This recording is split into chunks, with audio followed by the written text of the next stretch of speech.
오늘은 음력 1월 1일 설날입니다. 우리 하나님께서 2015년 음력 새해에도 풍성한 은혜로 응답해 주시고 역사해 주시기를 간절히 소망합니다. 출애굽기 14장은 출애굽 과정에서 하나님의 구원의 역사의 절정을 보여주는 홍해 사건을 중심으로 기록되고 있는 말씀입니다. 지난 시간 말씀과 같이 이스라엘 백성들은 가까운 동쪽 그 지중해 해안선의 지중해 동쪽 길을 통과하는 동쪽의 길을 두고 남쪽으로 돌아 다시 말하여 먼 길로 가나안을 향하고 있습니다.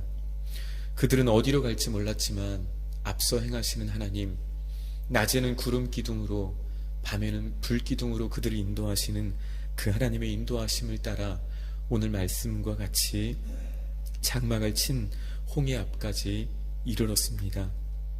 오늘 그런데 이곳은 바로의 군대가 추격해 올 경우 앞에는 바다, 그리고 뒤에는 애굽 군대 사이에 갇힐 수밖에 없는 매우 위험한 장소였습니다. 실제로 오늘 말씀과 같이 바로는 이스라엘 백성을 놓아준 것을 후회하며 군대를 이끌고 이스라엘 백성을 추격해 왔다라는 것을 본문은 말씀하고 있습니다. 이스라엘이 만난 커다란 위기입니다. 백성들은 어쩌면 이 남쪽 길을 걸으며 좀 돌아가겠거니 라고 생각했을지도 모릅니다. 어쩌면 모세와 또 소수의 사람들만이 그 땅의 지리를 알기에 그들 이스라엘 대부분의 사람들은 그곳까지 이르는 동안 별다른 불평 없이 이르렀을지도 모릅니다. 그러나 지금은 다른 상황입니다. 지금 그들이 만난 상황은 이스라엘 모든 백성들에게 있어 커다란 위기가 아닐 수 없었습니다. 바로 그때 이스라엘 백성들은 어떻게 반응하고 있습니까? 그것이 오늘 본문 10절로 12절까지의 말씀입니다. 한마디로 말해 하나님을 원망하고 또 모세를 원망하고 출애굽을 후회하고 있습니다. 차라리 애굽에 사는 게 나았다는 것입니다. 이 모든 것이 다 하나님과 모세 때문이다. 모든 탓을 하나님과 모세에게 돌리고 있습니다. 지난날 저들이 하나님의 은혜를 구하고 하나님이 애굽에서 구해주시기를 그토록 간절히 구하고 또 부르짖었건만 오늘 이 구원의 현장에서 이들은 다시 하나님을 향해 원망의 말을, 불평의 말을 쏟아놓고 있는 것입니다. 오늘 우리도 이와 같이 반응할 때가 있습니다. 하나님께서 허락하신 놀라운 구원의 은총을 경험하고 또 하나님의 베푸신 놀라운 기적을 체험하고서도 여전히 우리 앞에 홍해를 만날 때마다 바로의 군대와 같은 문제를 만날 때마다 언제 그랬냐는 듯이 믿음으로 반응하기보다는 내 감정대로, 내 판단대로 내가 하고 싶은 말을 쏟아놓을 때가 많다라는 것입니다. 그런데 오늘 이와 같은 상황 속에서도 하나님의 계획은 분명히 있었습니다. 하나님은 어떤 하나님이십니까? 바로 모든 것이 다 끝난 것 같고 모든 가능성이 다 사라진 그곳에서 아무도 기대하지 않았던, 아무도 알지 못했던 그 일을 새롭게 일으키시고 새롭게 역사하시는 하나님이시다라는 것입니다. 그런데 사실 이 일은 하나님께서 이 일을 허락하신 이유는 이스라엘로 하여금 하나님이 어떤 하나님이신지를 깨닫게 하기 위함이었다라고 말씀하고 있습니다. 다시 말해 하나님께서 친히 바로와 그 강력한 바로의 군대를 물리치시고 우리가 가진 어떠한 문제보다 더 크고 능하신 분이심을 이스라엘로 깨닫게 하도록 이 일을 허락하셨다라고 성경은 우리에게 증거하고 있습니다. 나아가 애굽을 향해서는 구원의 백성들을 괴롭히고 또 구원의 백성들을 어렵게 하는 이들을 향해서는 더 이상 이스라엘을 괴롭힐 엄두를 내지 못하도록 하는 하나님의 뜻이 이 사건 안에 들어있었다라는 것입니다. 하나님의 명령을 따르는 길, 하나님의 인도를 따르는 길은 어려운 길처럼 때로는 위험한 길처럼 보이지만 그 길이야말로 더 좋은 길이요 더 안전한 길인 줄로 믿습니다. 큰 위기를 만난 모세의 위대함이 어디에 있습니까? 그것이 13절과 14절의 고백에 있습니다. 우리 13절과 14절의 말씀을 함께 봉독하겠습니다.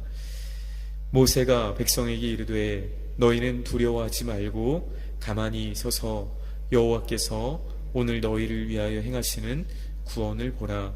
너희가 오늘 본 애굽 사람을 영원히 다시 보지 아니하리라.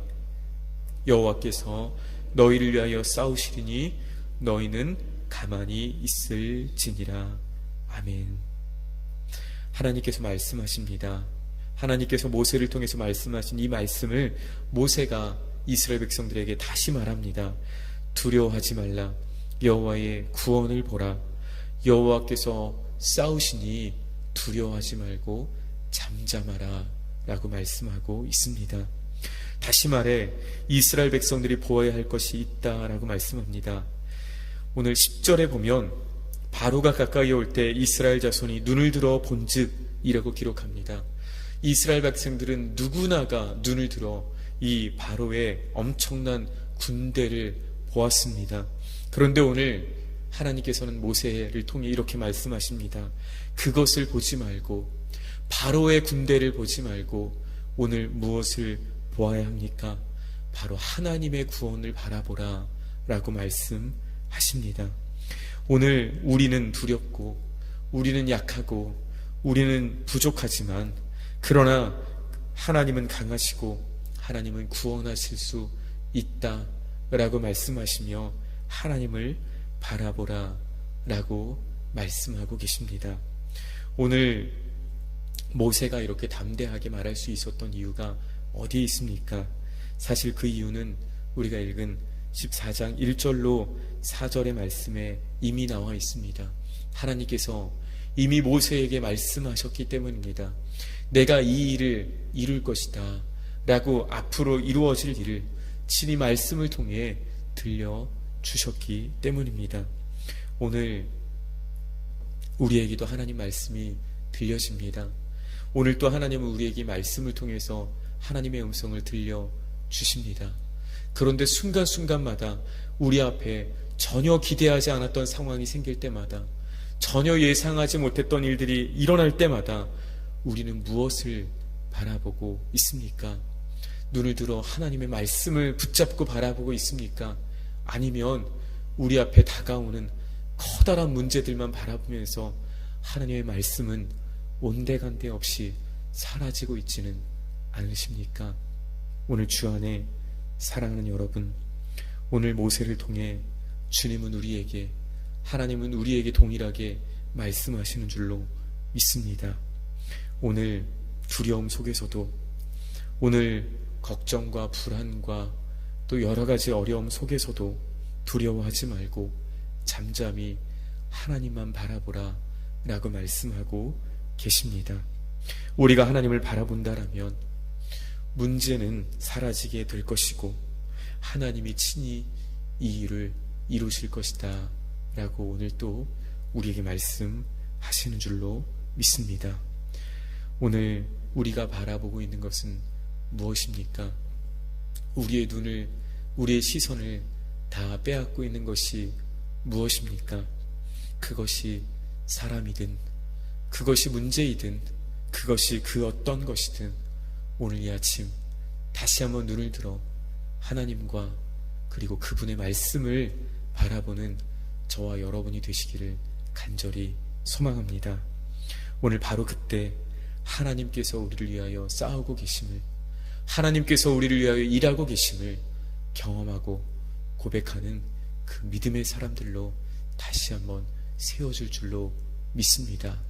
이 아침 기도하는 여러분 가운데 그리고 한 해 가운데 이러한 놀라운 은혜가 함께 하시기를 주님의 이름으로 소망합니다. 걸어가신 하나님 아버지, 오늘 주님께서 말씀하시고 또 주님이 우리에게 이 말씀을 통해 끊임없이 들려주시건만 우리는 늘 눈을 들어 주를 바라보기보다는 세상에 또 상황에 문제에 두려움에 우리의 마음과 우리의 시선을 다 빼앗길 때가 너무나 많이 있습니다. 하나님, 우리의 믿음을 붙잡아 주시옵소서. 그리하여서 오늘 모세처럼 주님 말씀을 굳게 붙잡고 주님을 바라보게 도와주시고, 그리고 마침내 홍해 사건을 통해 이루시는 것처럼 하나님이 친히 놀라운 일들, 기대하지 않았던 일들, 상상하지 못했던 일들, 우리의 힘으로 도저히 할 수 없는 일들을 친히 이루시는 것들을 우리가 고백하며 바라보며 하나님께 모든 영광을 돌려드리는 주님의 백성들 되도록 인도하여 주시옵소서. 역사하여 주시옵소서. 우리 주 예수님의 이름으로 기도합니다. 아멘.